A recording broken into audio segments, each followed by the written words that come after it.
Union ബജറ്റിന് മുന്നോടിയായി കേന്ദ്രം വിളിച്ച സംസ്ഥാന ധനമന്ത്രിമാരുടെ യോഗം ഉടൻ ആരംഭിക്കും. എയിംസ് കേന്ദ്ര ബജറ്റിൽ പ്രഖ്യാപിക്കണമെന്നും റബ്ബറിന് താങ്ങുവില 250 രൂപ ആക്കണമെന്നും യോഗത്തിൽ ആവശ്യപ്പെടുമെന്ന് ധനമന്ത്രി കെ എൻ ബാലഗോപാൽ പറഞ്ഞു.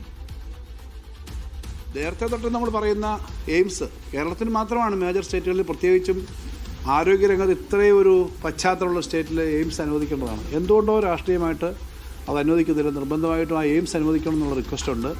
ശബരി റെയിലിൻ്റെ കാര്യത്തിനകത്ത് പ്രത്യേകം പറയുന്നുണ്ട്. ശബരി റെയിൽ 50% നമ്മൾ കോസ്റ്റ് കൊടുക്കാമെന്ന് പറഞ്ഞു. സാധാരണ ഒരു സ്റ്റേറ്റും അങ്ങനെ കൊടുക്കേണ്ടതല്ല. ഇപ്പോൾ 50% നമ്മൾ അതിൻ്റെ ചിലവ് കൊടുക്കാമെന്ന് പറഞ്ഞു.